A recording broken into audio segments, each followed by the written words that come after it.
Srila Prabhupada ki jai. Namo Om Vishnupadaya, Krishna Prastaya Bhutale, Srimate Bhakti Vedanta Swami Tinamane Namaste, Saraswati Deve Gauravani Pacharine Nirvisesa Sanyavadi Paschatya Satarine. So, we've been talking about our great hero, Ravana. You remember Ravana. And we've learned some new things about Ravana this morning that I wanted to relate to you.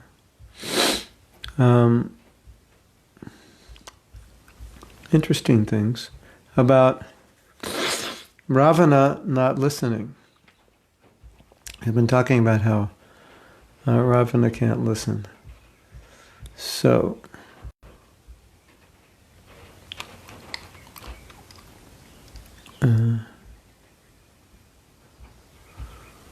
okay.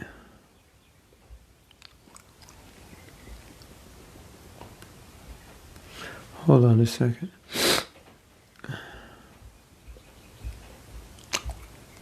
So, Ravana's great-great-grandfather is Bali Maharaj. And so Ravana decided, well, I will go to the planet of Bali, and that way I'll ask for his help. So he went there, and Vamanadev was at the door, guarding, and he wouldn't let Ravana in. And Ravana couldn't figure out how this dwarf was blocking the entrance. How was that possible? I can't get in, it's just a little dwarf. And no matter what Ravana tried to do, he wouldn't let him in. And then, what happened to Ravana? Let's say,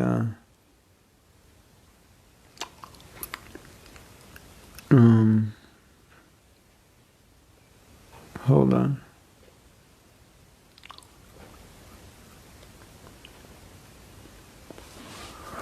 Oh yeah, so, anyway, so he said,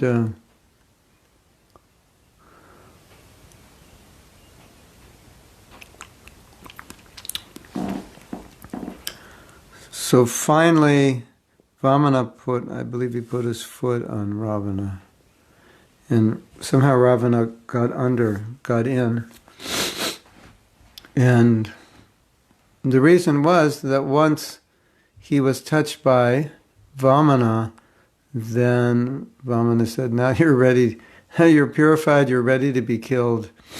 Now that you've been touched and purified, you're qualified to be killed by Ram. You weren't even qualified to be killed by him, but now you're qualified. So he had a discussion with Bali, and he asked Bali, he said, you help me. And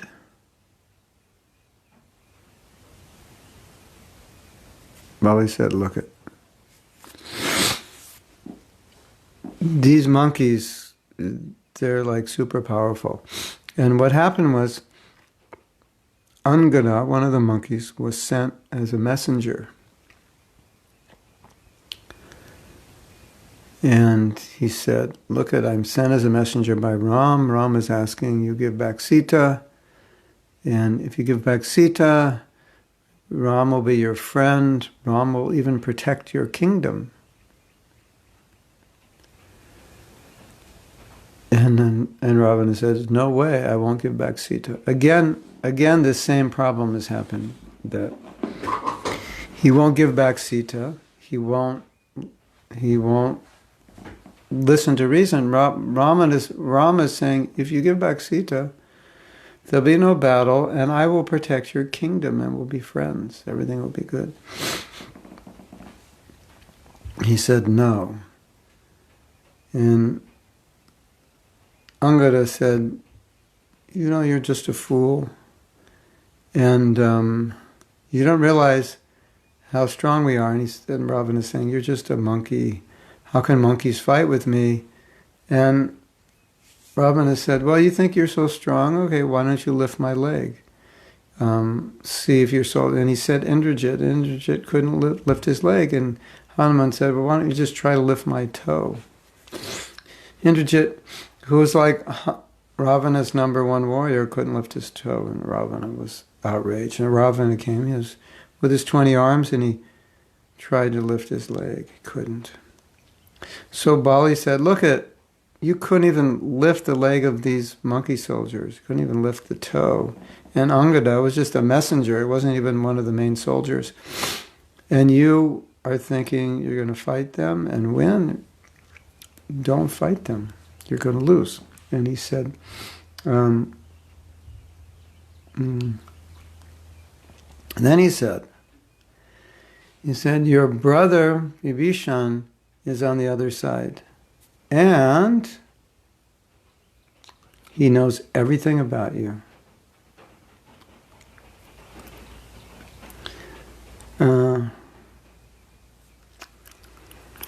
And Bali said, as long as Vibhishan's on the other side, and because he knows everything about you, you can't win. It's impossible.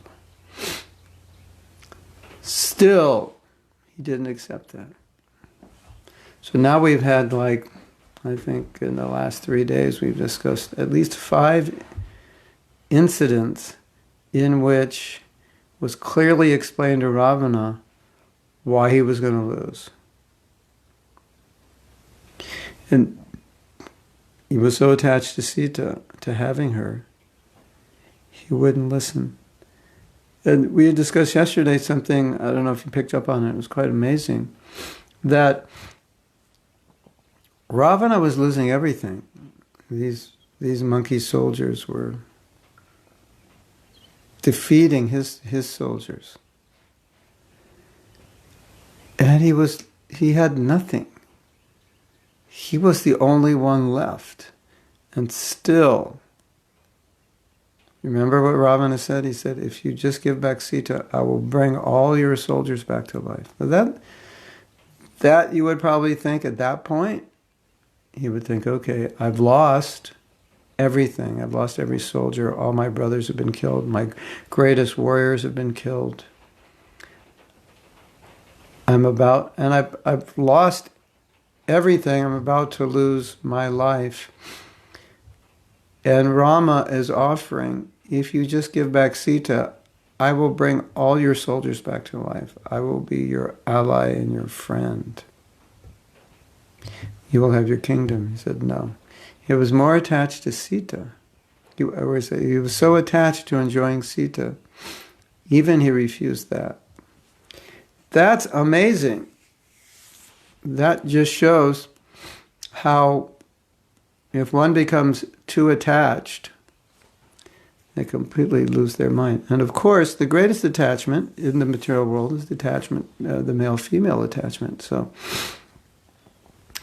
he was enamored by her beauty, and she was so beautiful and so special that he just had to have her. Now, it's also interesting, another point, which Krishna explains in the Bhagavad Gita, the nature of the mode of passion.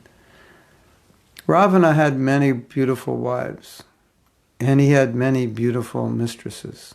So he wasn't lacking in that department.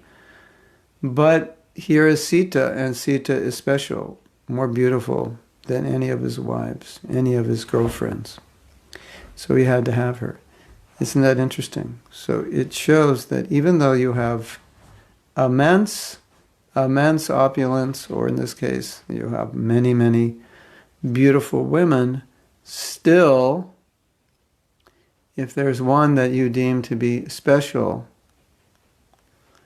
you become attached, even though you already have so much. So that Ravana shows a great example of what Krishna says, and that if you're in the mode of passion, it doesn't matter what you have. You can't be satisfied in the mode of passion. You can only be satisfied in the mode of goodness, or you can only be satisfied in transcendence. So now, what do we learn from this, or how does this relate to us? Well, we all have this experience, and it's interesting just to meditate on this for a minute. And what Krishna's saying is that, see, the mode of passion is a state of consciousness. And when you're in that state of consciousness, you can't be satisfied by anything, because it's not that things can satisfy you. It's the state of consciousness you're in that will allow you to be satisfied or not satisfied. So we're thinking it's the things that will satisfy us, but actually it's the state of consciousness. It's not the things. So if we're in the wrong state of consciousness, things or people or situations or opulence or wealth or whatever it is, it can't satisfy us. And we see this. You know, we have this saying, the grass is always greener on the other side. And what that means is we think that if I just had this, I would be happy. Or if I just had that, I would be happy. But the interesting thing is that when you just get this or that, then very shortly after you think, well, if I just had this or that, something new, I would be happy. And that goes on perpetually, which proves it's a state of consciousness that causes that hankering. It's not that having puts out the fire of desire. It does temporarily. But because one is in passion, Krishna certifies in the Gita that the nature of passion is that it generates more and more desires. So it's very important for us to understand, because the way the mind works is the mind tells us, so if you have this, you'll be happy. But then you get it, and so you're fulfilled in some way. But if you're in the mode of passion, then you'll always want more. So it's not that if now you don't have what you want, and then you gain, let's say you gain like tremendous opulence, like beautiful, beautiful home, mansion-like home, and beautiful car, and beautiful husband, beautiful wife, and lots of money. If you're in the mode of passion, you're going to think, well, there's a better house or a better car or a better husband, a better wife, a better this or a better that. That's the nature of mode of passion. It has nothing to do with what you have, and it has everything to do with your consciousness. Then when you come to Sattva Gun, then you don't need so many things. So a person in Sattva Gun, they can be very satisfied with very little. A person in mode of passion, it doesn't matter how much they have, they can't be satisfied. Now, I was just thinking the other day, I was looking at some ads, and I had looked at ads about digital marketing, people who show you how to do digital marketing. And so once you look at these ads, then on Facebook, they just keep coming up because they target you. So I get all these ads from different people about online marketing and marketing online courses and so forth. And the basic mood is, you can earn tremendous amounts of money just sitting at home. It's all about earning tremendous amounts of money. Now, something very, very interesting is going on in the world today, which is called wealth. What do they call it? Wealthy, I think they call it wealth equality, like gender equality, ethnic equality.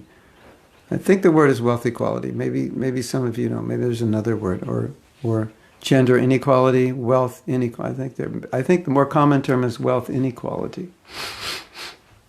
And there are a group of very rich men and women in the United States who are not being taxed, or not being taxed much.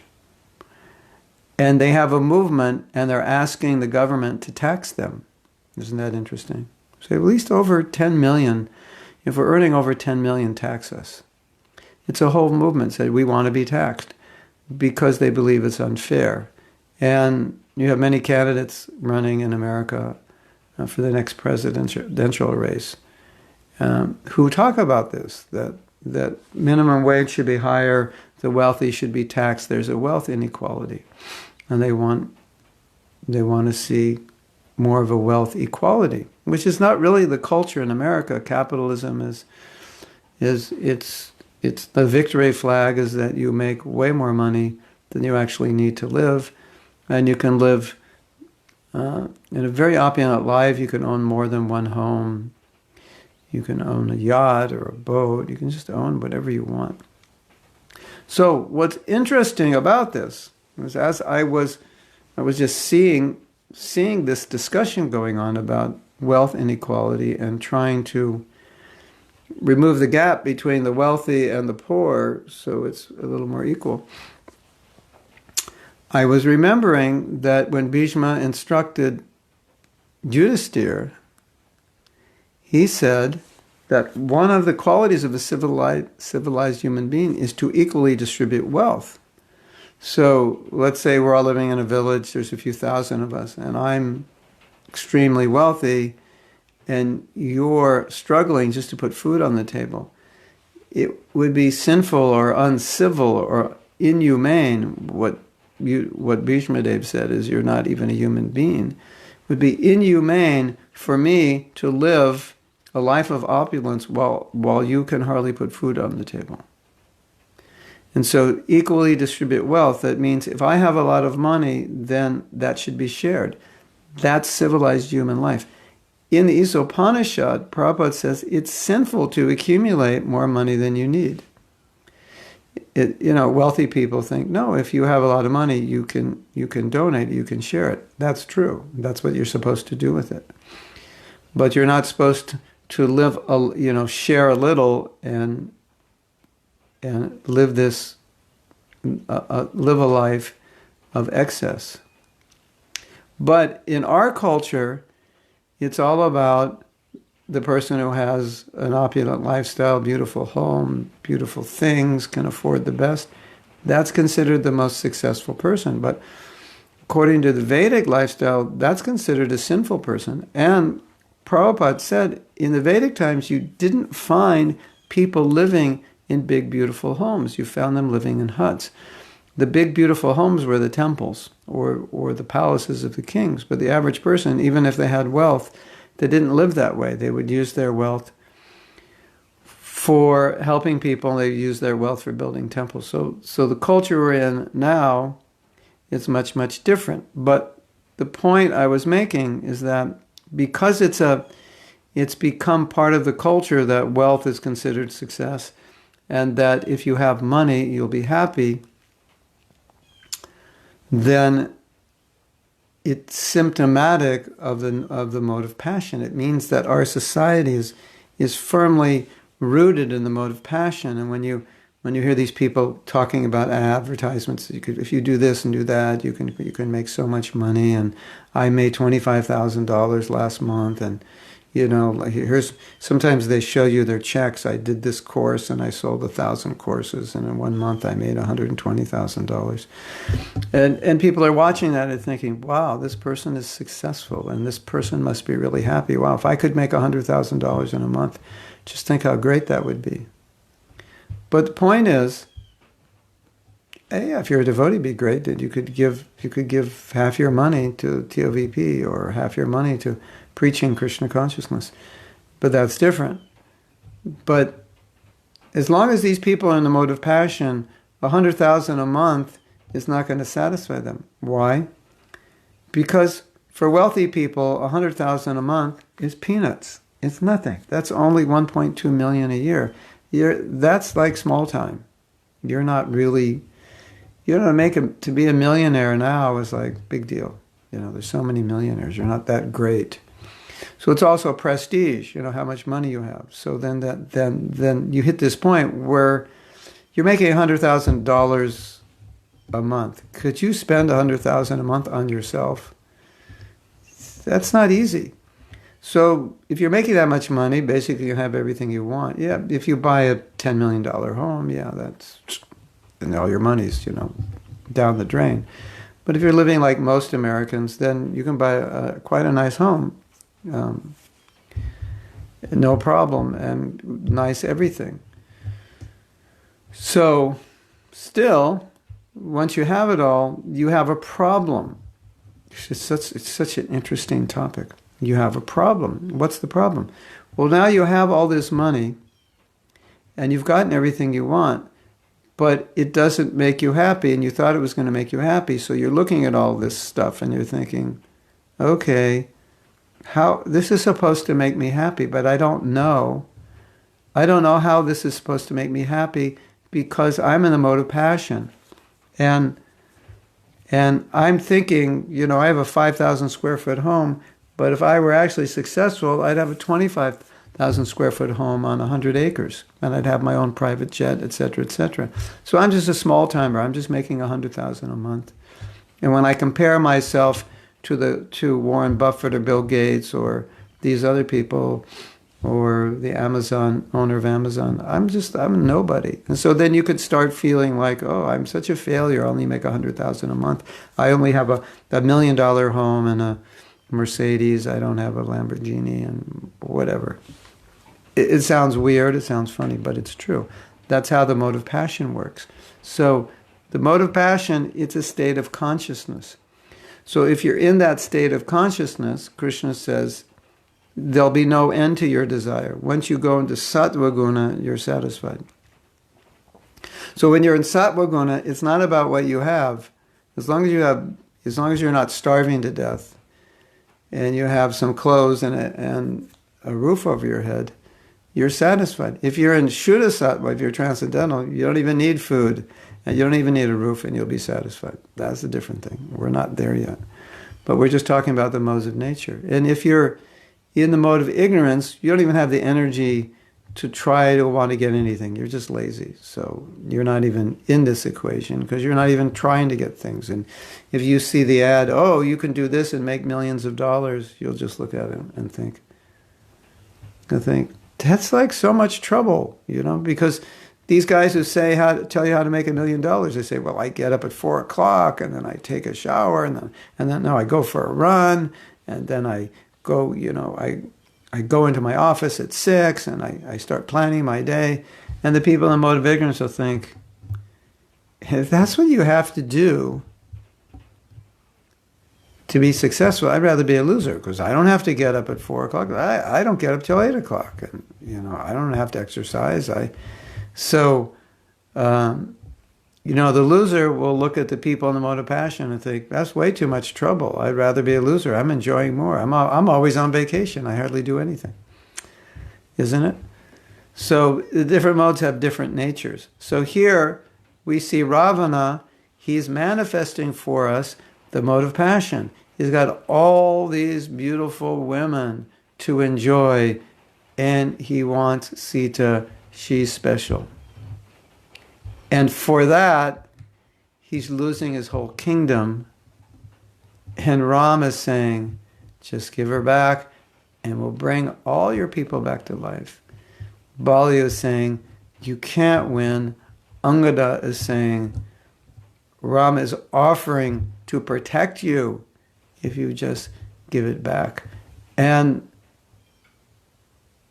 still, the nature of the mode of passion is that no matter what you have, if you're attached to having something else, it doesn't make any sense to you.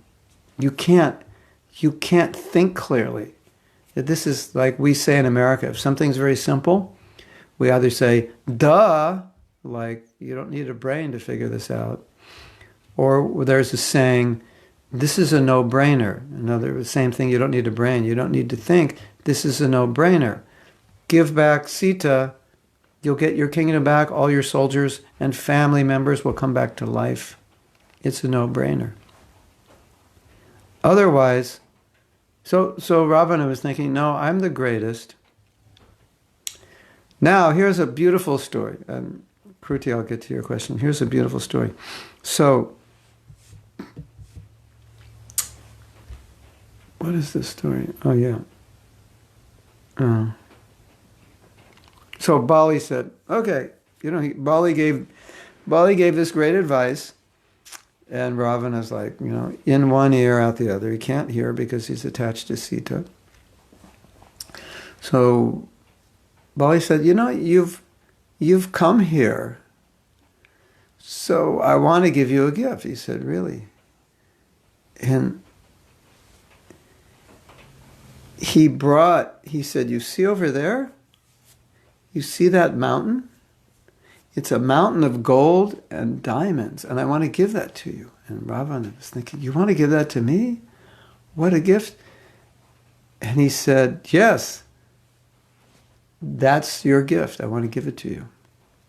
He said, go over there and see if you can lift it up. And he tried to lift it up, and he could lift it up just a little bit. And that's it. He couldn't lift it up. He couldn't lift it up any more than that. And you know what Bali said? He said, Ravana, in your last life, you are Hiranyakashipu. And you know what this mountain is? Hiranyakashipu was a lot bigger than you. He was way more powerful than you. Way more powerful. You know what this mountain is? This is Hiranyakashipu's earring, one earring that fell here. And you can't even lift it up. And Hiranyakashipu was killed by Lord Nrsingadev. Hello? Hello? Is anybody home? Sometimes we joke in America. Americans are very sarcastic. And will this expression, hello, is anybody home? In other words, is there anything up here? Can't you think straight? And so we see, this is amazing, what we see is that Ravana is this super, super powerful, intelligent, qualified person, materially intelligent, materially together. And he's completely lost his intelligence because he's become attached. The earring of Hiranyakashipu, yeah. That mountain he couldn't lift was an earring, Hiranyakashipu's earring.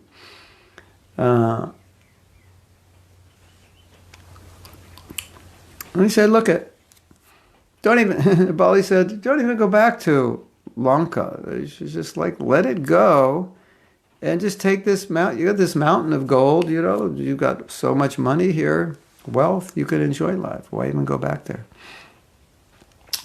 Mangalamayi ki jai. Mangalamayi, full of mangal, auspiciousness. So,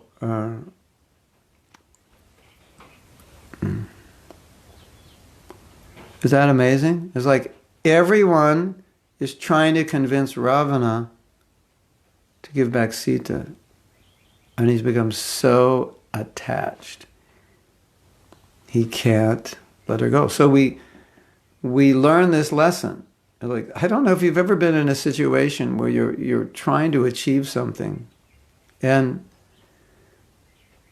you shouldn't be doing it, but you're pursuing it. And you're pursuing it, and there's inauspicious signs, and you keep pursuing it, and there's more inauspicious signs. And you're just kind of blank, your intelligence has just shut down. And every shloka, and every story, and every bit of philosophy that you've ever learned is shut off. You have no access to it, and you just pursue the wrong path. I don't know if that's happened to you. It may have happened to you in spurts, like for moments. It may have happened to you for years. It depends. But this is what's happening to Ravana. That nobody can get any sense into his head because of his attachment. Isn't that amazing? That is amazing. I mean, it's something. Okay, so let's just come to a conclusion. So, what's the conclusion of this? Don't become attached to the wrong thing. Don't become attached to the wrong thing. Hare Krishna, Ricky from Alachua. Hare Krishna, back to you from Alachua. So, don't become attached to something that's going to cause you to lose your intelligence. Now, you might say, but what if I'm attached to something? Yeah, you have to figure out, can you use it for Krishna? Can you purify it? Bhakti Devi, not Ricky. Wow, Bhakti Devi's become Ricky. Amazing. She got hacked. Her name got hacked. So, okay, so let's say I'm really attached to something. Then what do? Can I use it for Krishna? So in this case, you can't use Sita for, Ravana could not use Sita. Even if you're a devotee, the only way you can use Sita is to serve her, not to enjoy her. If you try to enjoy Krishna's anything, property, you're going to suffer. Now Prabhupada gives an example. There's an interesting example. And I don't know how you'll take it, but Prabhupada talks about it in his books, so we have to talk about it. Prabhupada was talking about the empowerment of the disciple and how he went to spread Krishna consciousness and why he was successful. And he said, I was successful because I took the order of my guru. He said, but I had other god brothers who were not attached to the order of the guru, but they were attached to the property of the guru. They wanted the temples. They were not attached to serving, but they wanted to get the property that the Gaudiya Math had acquired. So they wanted to get one of the Gaudiya Math properties and become the Acharya. And so Prabhupada said, they got the property, but they didn't get the power to preach.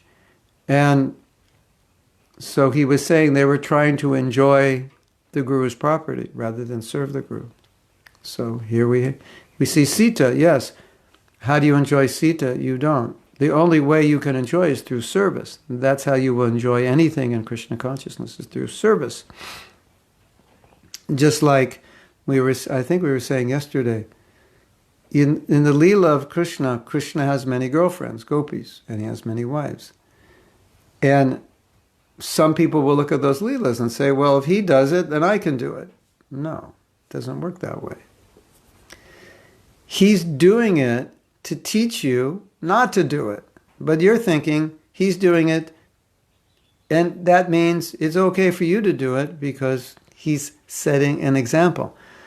In his Leela, in Vrindavan, it's another example. He's setting the example that he's the enjoyer. When he's out of Vrindavan, he's setting religious examples. So he's married 16,000 wives. If you can marry 16,000 wives and take care of them like he did, okay, go for it. At least in Vedic culture, polygamy was allowed. Can you do that? I doubt it. Can you even take care of one wife? That's probably difficult enough. For most men, they can hardly do that. So, how does a man enjoy a woman? A man doesn't enjoy a woman. Krishna enjoys women. He knows how to do it. He's the only one who knows how to do it. So how do you enjoy a woman? You serve the woman, and you serve the Leela. You enjoy the women by hearing how Krishna enjoys the women. Not exactly like you're enjoying the women, but you enjoy transcendentally by hearing how Krishna enjoys women. And if you try to enjoy women directly, all the men know that. It doesn't work. You can only enjoy through service. So I am das, anudas. I'm servant of the gopis. Servant 1,000 times removed, servant of the gopis. That is enjoyment. And then when I hear about Krishna's leelas with the gopis, I actually enjoy. That's real enjoyment. I try to enjoy it directly. Slap, slap, slap. There's so many... If you try to enjoy another person rather than serve another person, you suffer like anything. And sometimes men who have the wrong mentality and have the wrong girlfriend or even women also, sometimes they'll say, I'm suffering like a dog in this relationship. Yeah, because you have the wrong mentality. And that's also the nature of passion, that, you're never satisfied. So if you're in the mode of passion, you'll never be satisfied with one man or one woman, and you'll always be looking around for the better woman or the better husband. It's just living in the mode of passion. It's hell. It's complete hell. And whatever relief we get in Krishna consciousness is because we're coming to the mode of goodness. So we're getting relief from this endless cycle of desires, of dissatisfaction. And we're starting to become satisfied in devotional service. That's like transformational. It's like we've never experienced that in our whole life, because nobody's in Sattva Gun in Kali Yuga. There are very few people. So we come to Sattva Gun, and all of a sudden we become detached from all these things that we used to be attached to. We don't care about so many things. Then we become peaceful. It's such a relief. A lot of times when Prabhupada would meet new devotees, he would say, so you're enjoying this Krishna consciousness, or this Krishna consciousness is making you happy? Oh yes, Prabhupada, I'm very happy. This is what Prabhupada knew, that Krishna consciousness would make you happy, and he was so happy when people became happy. He was so happy. He knew what was happening. He knew that he was taking them through the process out of the mode of passion, and then out of the mode of passion, Sattva Gun, then they were becoming satisfied. But to speak of transcending Sattva Gun through hearing and chanting and so forth, and experiencing not just the happiness of Sattva Gun, but something greater, some ananda, something more. So let's go back to Kruti.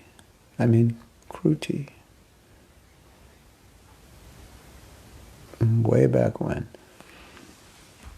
Just wondering, though, Bhishmadev was living in palaces most of his life, while the citizens of Hastinapur were not. So I'm unsure how he was distributing wealth equally.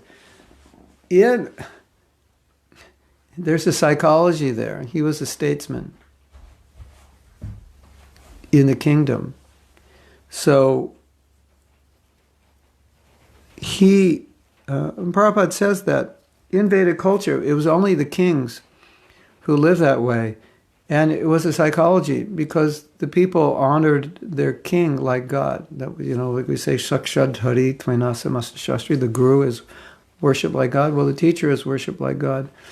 The king is worshipped like God, king and his ministers. So they had that program. But the kings their service was to make sure everyone in the kingdom had enough. Nobody would go poor in the kingdom.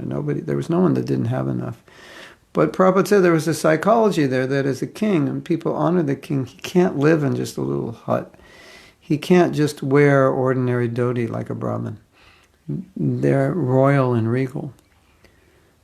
But, as you know, they're royal and regal, and the job of the Kshatriyas is to distribute wealth. So they did do that. And of course, Bhishmadev made that horrible, terrible vow to be celibate, and Kshatriyas are never celibate. So that was a huge austerity. So that was it's typical Kshatriya class, that they lived a different kind of life. Then you could extend this question and say, well, Kshatriyas are supposed to be dharmic and religious. But if they're challenged like a gambling match, they can't refuse. If they're challenged to fight, they can't refuse. If a woman approaches them, they can't refuse her. So they'd say, well, what's that all about? Well, it's a different varna, and that's what's included in that varna. And it's also said, because of the great stress and difficulties of that kind of life, they needed that kind of opulence, just to be able to face their duties, do their duties. So it's a different mentality. So we can't compare Kshatriya to ordinary people, because the mentality and the service is different. But it's but they would never enjoy at the cost of anyone else. Of course, the thing you also have to understand, that in those days, when they were doing yagyas, they were doing yagyas with gold plates and gold utensils, and when the yagya was over, they were just leaving the utensils there, and then they would go. They didn't even take them with them, because there was so much gold. So in those days, there was much more wealth on the planet than there is today. Now, if they live today, it might be a different situation. But they would never live at the cost of people. You don't find that in Vedic times there were people who were going hungry. That would never be allowed. You find that anything that was going wrong in the kingdom, it was the king's fault. And the citizens could go and complain to the king and say, look, there's no rain, it's your fault. Or, as we have in Bhagavatam, my son has died untimely. I'm the father, I'm still alive. It's your fault.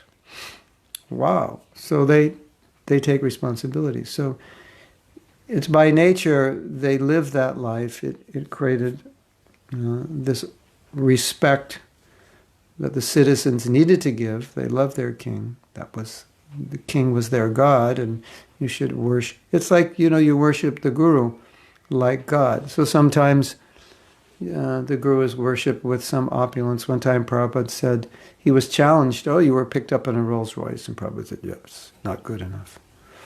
Guru should be worshipped like God. God flies in a gold airplane. They should have picked me up in a gold car. This metal car, it was not good enough. So Prabhupada was playing with them to make a philosophical point. Not that he meant they should spend billions of dollars. In fact, he told the devotees, don't spend so much money on these limousines. It's a waste of money.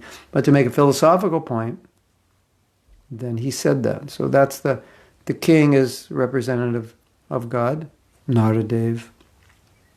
So the citizens worship him like God. And in Vedic times, there is no poverty. There's extreme wealth because of the piety, and that wealth is distributed. Of course, now this complicates the problem, because in Varnashram, Shudras are not given money because they will misspend it. They'll spend it on intoxication, illicit sex, gambling, and so forth, and they'll spend it in a way that they become degraded. So the Shudras are maintained, but you're not given money. So this is not, so anything. And anyway, when we say wealth, equal wealth distribution means people have enough. And of course, that wasn't a highly technological age where people had millions of gadgets and cars and machines and like that. They lived quite simply. That's another thing. Okay, let's see what else we have here.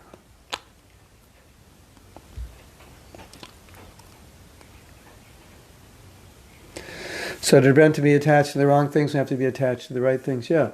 So attachment is natural. So I think the mistake that devotees make, especially when they're young devotees, is they try to become detached from everything. And there are many things we're attached to by nature. If you I love music, and if you've ever seen these talent shows like American Idol or whatever, occasionally I watch them. I actually get inspired for kirtan by watching them. Strange as that sounds. It's not like I spend my life watching it, but occasionally I watch it. And you'll find people from different walks of life who are like plumbers or mechanics, even homeless people. And somehow they get on the show and they'll say, well, how long have you been singing? Oh, since 3, or as long as I can remember, or at my job I just sing, and I just can't wait to get home from my job so I can, do music. So the music is a part of them. So they're strongly attached, and if those people become devotees, even if they become detached, they're not going to become detached from that nature because that's who they are. It's just in them, right? If you go to Africa, you see people love music, they love to dance, they're really good at it. It's in the blood. So how do you become detached from that? You don't. You just become attached to kirtan, using it for Krishna. Then everything's fantastic. You love to do music, do it for Krishna 24/7. So wonderful, yeah. So that's the idea. So obviously there's certain things we have to become detached from, as in this story, things which are detrimental, things which are sinful, things which cannot help us or help anyone. Yeah, we have to detach. But many, many, many things in this world can be used for Krishna. And so if it's not detrimental to us, if it's not sinful, if it can be used in service, can be used for the benefit of others, and what to speak of the fact that it's our very nature, then we use it. whatever it is. So some of you love to write, some of you love to paint, some of you love to sing. So you just have to figure out how to do it so it's not just that I'm doing it for my own sense gratification. That's a trick. Otherwise, you're just singing for your own sense gratification, or painting for your own sense gratification, or writing just because you could write adventure stories. So what's the point? I mean, of course, if you're employed to do that, that's the point. But otherwise, just do it for yourself. That's dangerous. We're trying to get away from that. Okay. I like Ram Leela. Say something about the personality of Ravana. I am. Or you mean Rama. How important is the description of Varna and ashrams? Kings in Vedic times so opulent and their duty to protect the citizens like Rama. Varnashram is important because Prabhupada wants us to establish it. So we're learning about it and applying it as we can. Of course, a lot of what Prabhupada's teaching about Varnashram is to organize an entire structure of a society, which we're not really in that position, or most of us are not in that position right now. There may be some communities that are establishing it. But what we learn from Varnashram is that find your nature, what makes you tick, and do that for Krishna, and find the best ashram for you to be stable, and take that ashram, or become qualified for that ashram. Like you might say, this ashram, it would be good for me. Let's say brahmachari would be good. Okay, but maybe you're not completely qualified. So if you want to be a brahmachari, that's the ashram you want, then work on becoming qualified. You want to be grihasta, work on becoming qualified. You want to be sannyasi, work on becoming qualified. So find the ashram that works for you, become qualified for it. And then utilize your nature, your talents, intelligence, and so forth in Krishna service. Otherwise, it will utilize you. And then you'll utilize it for Maya. So, Ravana is an amazing character. Now,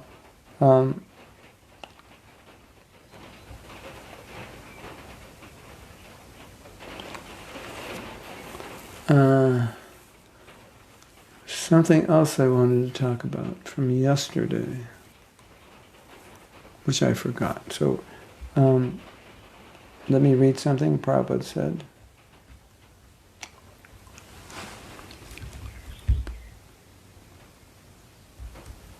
Actually, I don't have the document that we're reading from yesterday, so give me a moment.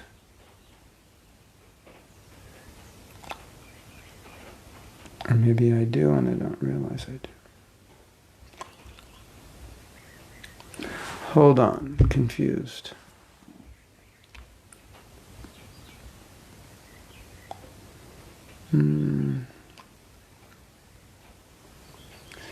Yes.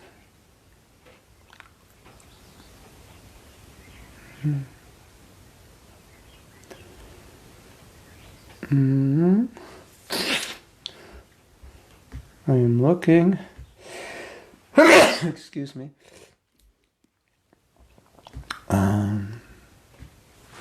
For this document. Don't go away. There's a chance I'll find it. I don't remember the name.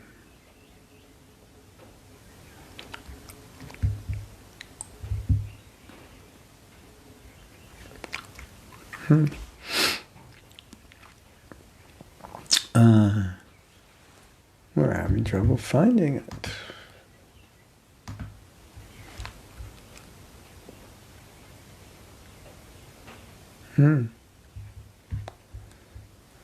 Hare Krishna, Hare Krishna. Krishna Krishna, Hare. All right, wait a minute. Yes. Well. Okay.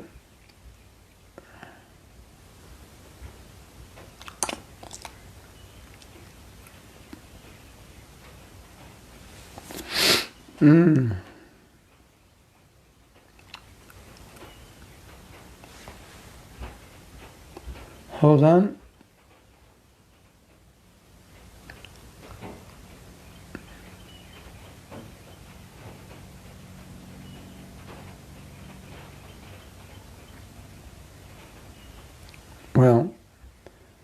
I have a question. Ravana as a demon, how is compared to modern leaders? Keep saying, can you say more? Well, my understanding, and which is why I like talking about Ravana, is that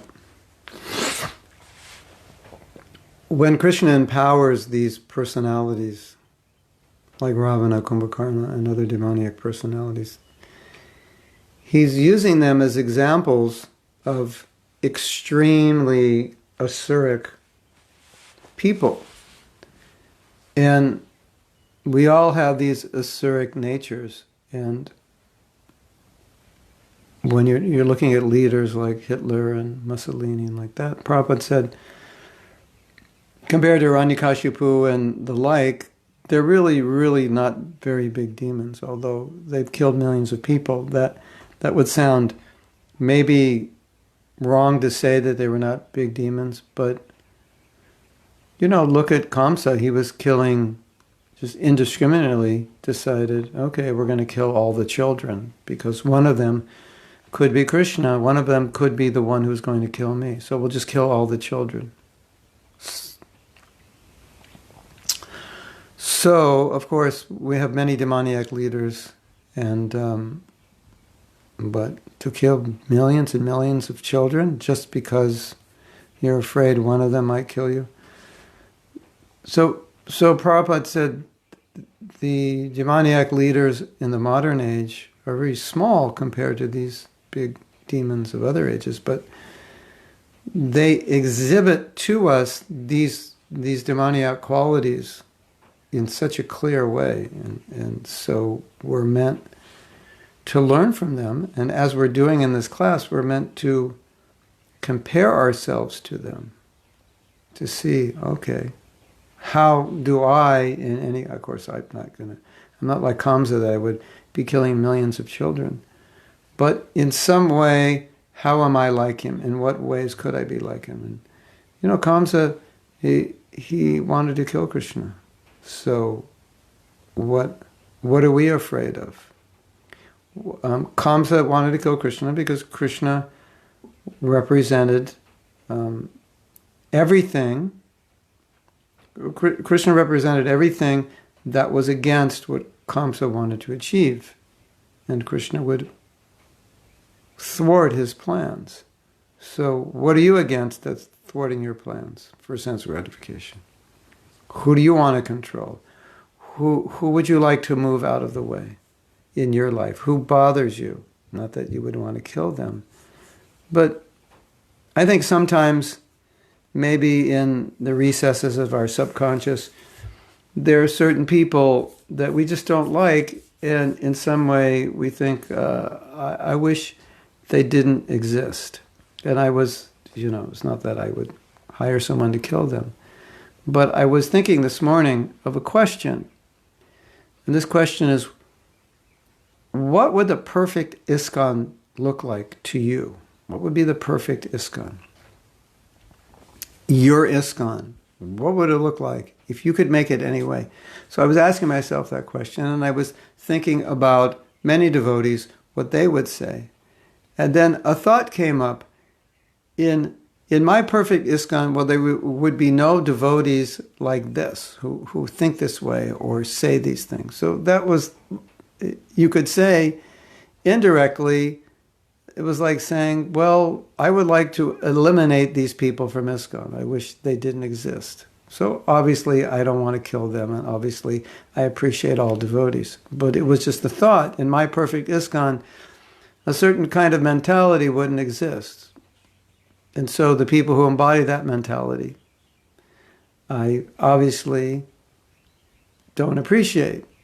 And so in some subtle way, I'm thinking, well, it'd be nice if they didn't exist.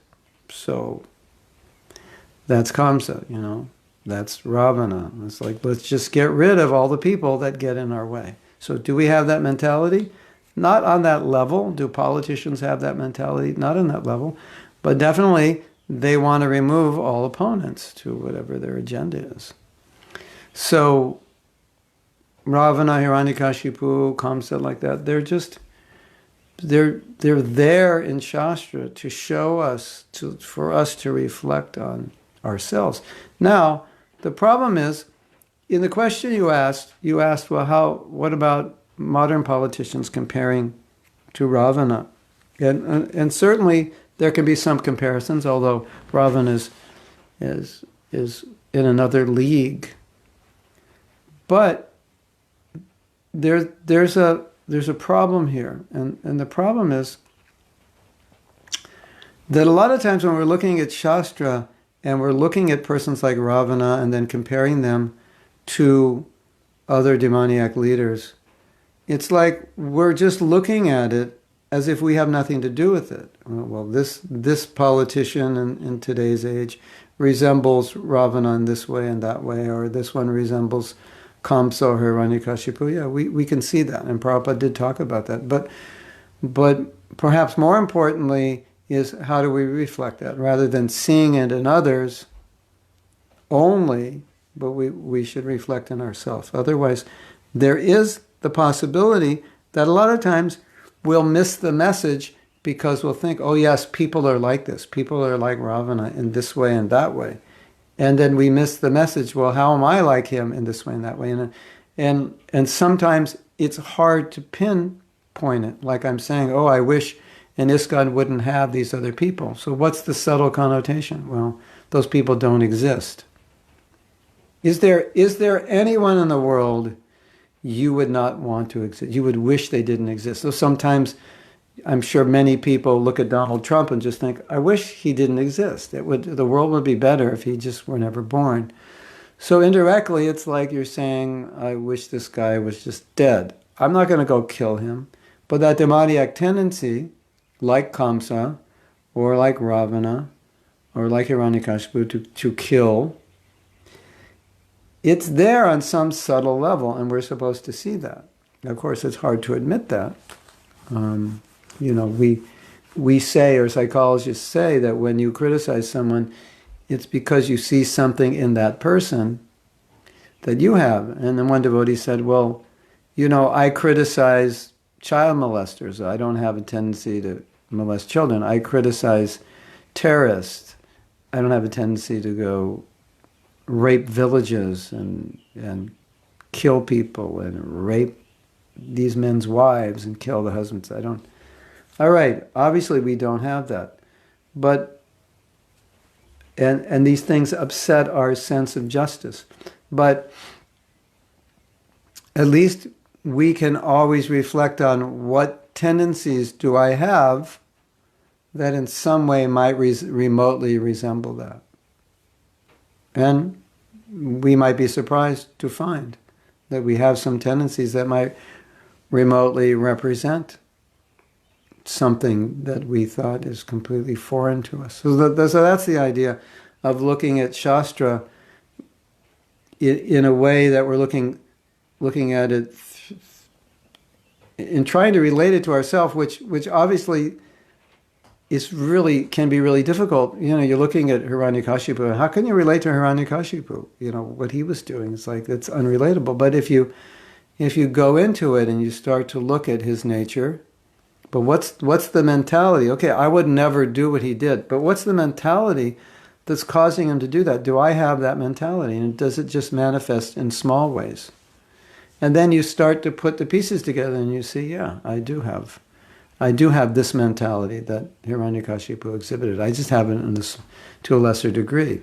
And then you learn from that. Okay, so this story made me aware of my own tendency to whatever, to dominate, to control, to become attached, to have things my way, to become angry because things didn't go my way, and so forth. To be willing, okay, I didn't kill anybody, but I hurt somebody. I hurt someone's feelings. I said something nasty.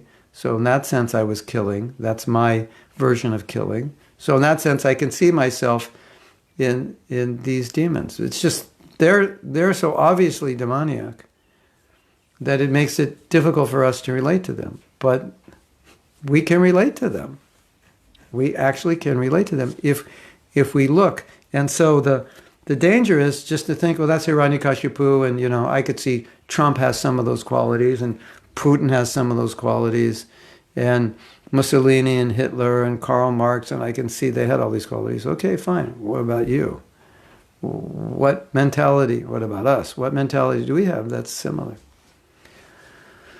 So, Bhakti Devi says, where we can justify when Krishna says, do your duty, kill the sons of Dhritarashtra, as a duty. Kill your relatives. Become detached. I do understand what you're saying.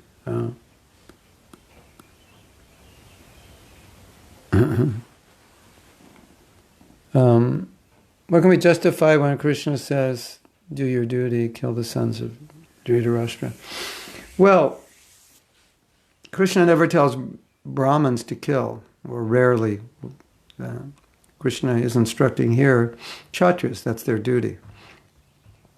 So you have to put it in context first. When Krishna is saying, it's like people say, God is saying to kill. Well, generals in armies tell their soldiers, go kill. And no one has a problem with that because that's what you do in war. So there's a war and Krishna is saying, go kill. So why would people have a problem? Well, he's God, he shouldn't. Yeah, but if these people aren't killed, more people will die or more people will suffer. So in order to prevent suffering, Krishna is saying, kill these people. Like, kill this, get chemotherapy or radiation, kill this cancer before it kills you. But it's such a heavy thing. Chemo, radiation, yeah, I know, but if I don't do it, I tried everything else, nothing is working. If I don't do it, I'll die. Okay, so take a drastic measure. Kill the tumor with some drastic measure. It's something like that. So no one will say, oh, that was, you tried everything else, nothing worked. We tried to negotiate, we tried to talk, it didn't work. So it's like, I tried wheatgrass, I tried this, I tried that, it didn't work. Okay. So it's like that. So, of course, Krishna is telling Arjuna directly, this is what I want you to do. And sometimes during the cult days, when there were mass suicides, and reporters would come up to you and say, if your spiritual master asked you to commit suicide, would you do it? Or asked you to kill, would you do it? And of course, it's a hypothetical question. Prabhupada never asked us to commit suicide. He never asked us to kill because it's not the position we're in.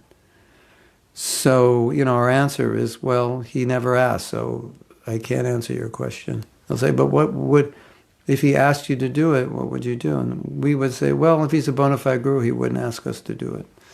So only in an extremely rare situation, and if we were in the role of Kshatriyas, would a guru ask us to do it. And even the Brahmins, they would ask, if there was any killing, they would ask the Kshatriyas to do it. But it was only to protect the citizens. So again, it's the mentality and it's the motive. So why would we kill? Only to protect people. Prabhupada never asked us to kill. And Prabhupada said, in this age, we kill the mentality, the demoniac mentality. So that's what we're doing. That's Brahminical killing. Kill the demoniac mentality. So we understand killing within a context. It's not a big thing. Arjuna is a military man. That's what he does for a living. He kills people who are trying to uproot dharma. That's his job. That's what he was born to do. So that's what you're born to do. That's what you do. Right? By the way, my father was a colonel in the Greek army. I'm not saying kill literally, just how to avoid. How to avoid killing? I'm not sure your question. How to avoid? Well, if you're a Kshatriya, you can't avoid it. If, we have some devotees who've joined the army, so once you join the army, in the U.S., you're likely going to be deployed at some point where you may have to kill. So then, as we say, you're doing it on higher order, but why is the fighting actually necessary? You're fighting for dharma, that's another question. There may be some karma there. But generally, if you're, if you're employed and you're doing it on the account of another person's instruction, they'll take the karma. But in this case, if you're fighting a war which is unnecessary, there may be a consideration of that you're also responsible, especially if you voluntarily entered the army. That's another thing. But I'm not an expert on that topic, for sure. So the idea is to fight for Dharma, but where is that going on? You could say, well, we protect America, but then was it necessary to fight? Is this actually protecting America? I can give you my personal opinion. The military budget is like phenomenal, 700 billion or something like that. So, that's like 7 times, the U.S. spends like 7 or 10 times more on the military than any country in the world. And we have poverty, we have lots of problems. Education we're not ranked high in education. There's lots of crime. That money could be better used. And what did Prabhupada say war was? It was a reaction to animal killing. Okay, we're looking for Krishna Karshani's question. I got lost. I was thinking also recently of ISKCON of my dreams, but this imperfection of ISKCON is very much educational for all of us. Well, some people say that the problems within ISKCON are normal. Normal meaning, if you look at how long ISKCON has existed, if you look at the nature of the members in terms of who we are and our expertise and our experience, if you look at history, and you'll see that any emerging religious organization goes through similar things, that people say this is normal and natural. And our hope, my hope, is that we will learn tremendously from our mistakes. And but if we look at history, we can see also there are probably certain trends that ISKCON will follow that other religious organizations have followed, unless we become more Krishna conscious and transcend the human limitation that creates division and infighting and so forth. So, however ISKCON goes into the future, it's set in motion, and there's sincere devotees all over the world who are preaching. Whether we do that well together or we don't do it so well together, Prabhupada has definitely put the seed of inspiration in the heart of many devotees. And so many devotees around the world are sharing Krishna consciousness. And things are going on. How it will go into the future, that's difficult to say. I mean, we could guess. But also, the world, it is said, I just heard a statistic, the world will change more in the next 10 years than it's changed in the last 50. So we're also it's hard to say how this will go, because we're also entering a world that's much different than the world we grew up in. And the way people think and how they live, we don't know exactly how that's going to be, and we may not be entirely prepared for that. As we see, the world is different today, and many of the preachers were not prepared for the world we live in today. And now, gradually, you see devotees are being more prepared for it. We're using media more than like 5 years ago, we didn't use media that much. Now, we're using media much more. And more devotees have their own channels, and online courses are starting. But how are people going to learn 10 years from now? What's their brain going to be like? What are their values? We have to be ready for that.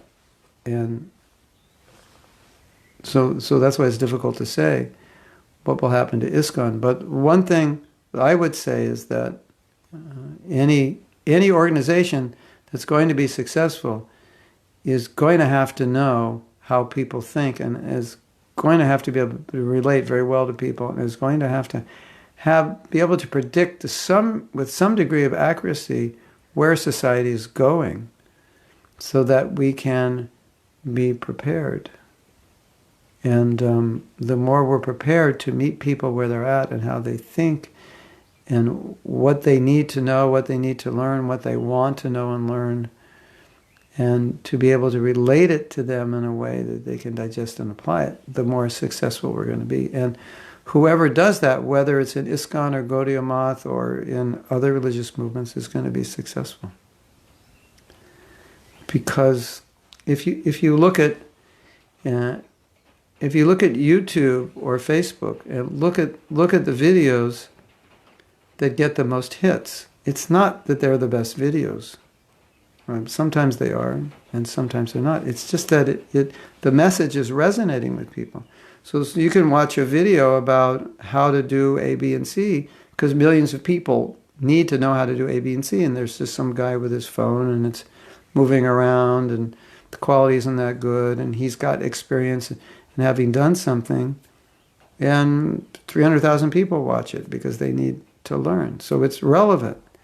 So if we're speaking about what's relevant to people, then even a simple devotee just puts up a YouTube video and speaks about something relevant, they could get 30,000 hits just sitting in their bedroom. It's amazing, right? So relevancy is where it's at.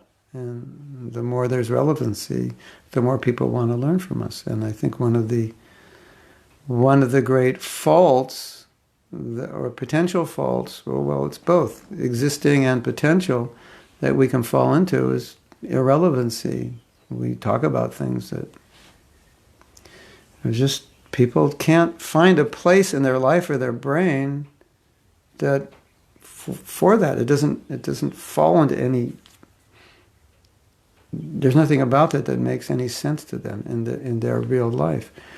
Whereas the more it makes sense, the more it's real, the better. Now, the thing that I've noticed is that there are people who are, as they say in Australia, smashing it on the internet, who are talking about things that are very integral parts of our philosophy, but just explaining it in a way that relates to people. There's, God, I don't know his name. He gave a TED Talk. His name is Sir something something. He's from England. He gave a TED Talk on education. Sir what? Some of you may know.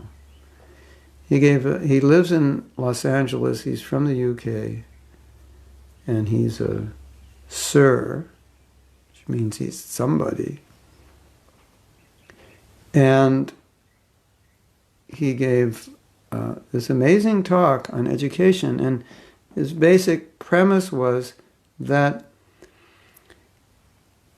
cash crops, they're all growing the same thing. You just want to grow the same thing, although the earth can grow many things. And he said, education is like that.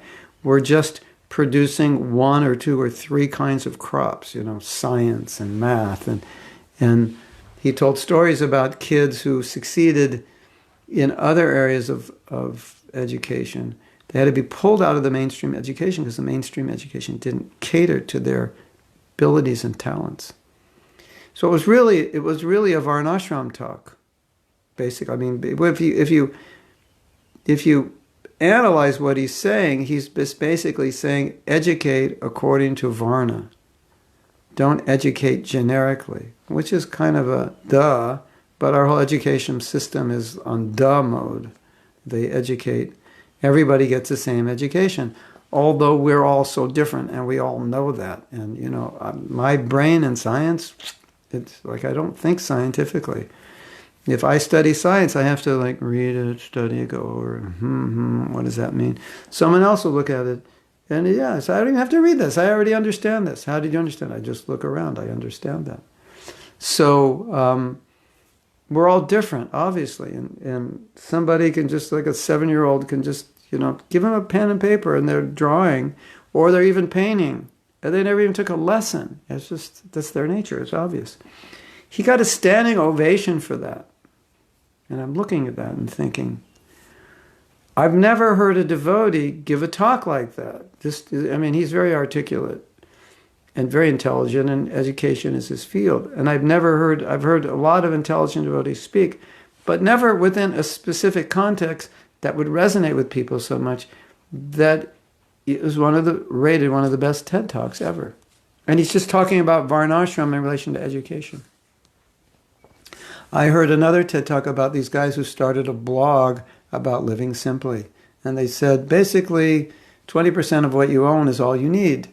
And you don't need 80%. You can just throw it away. And they started a blog, and a year later they had 1 million people following their blog. And I'm looking at this and thinking, they've just presented simple living, high thinking within a specific context that resonates with people.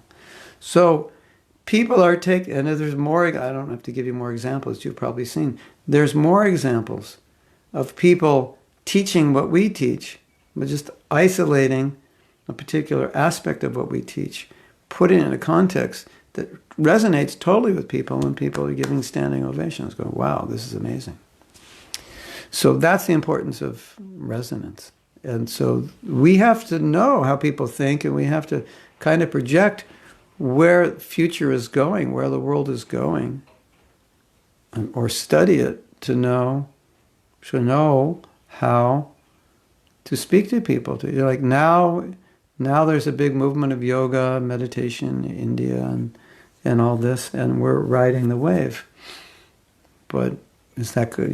10 years from now, is that going to be the wave? Or is that going to be like, oh, that's just like your average housewife does yoga and they're not interested in anything else? Or is that wave going to continue and get bigger and bigger, and we need to be opening meditation and yoga centers all over the world because it's going to be like huge?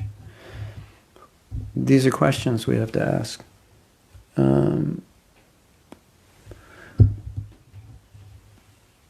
Okay. Is there any more?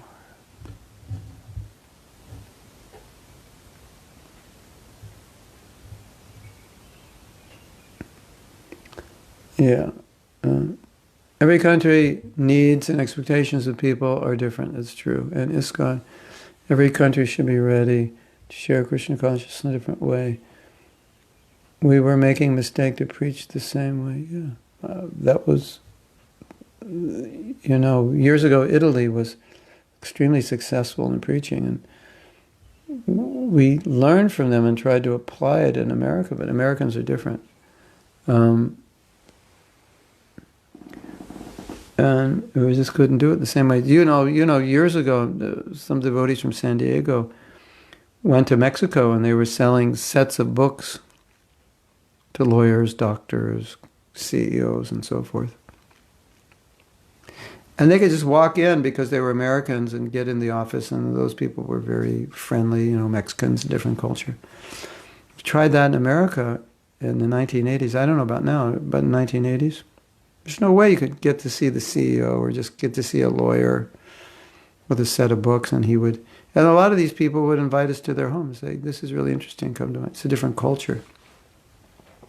Try it in America, and it didn't work exactly the same way. So yes, okay, so we'll end here. Thank you for listening. You want to do one more class tomorrow? You can do one more class tomorrow, and I will tell Grunishta to advertise that. Hare Krishna. Srila Prabhupada ki jai. Gaura Premanandi. Hari Hari Bol. Yeah, Italy is the place.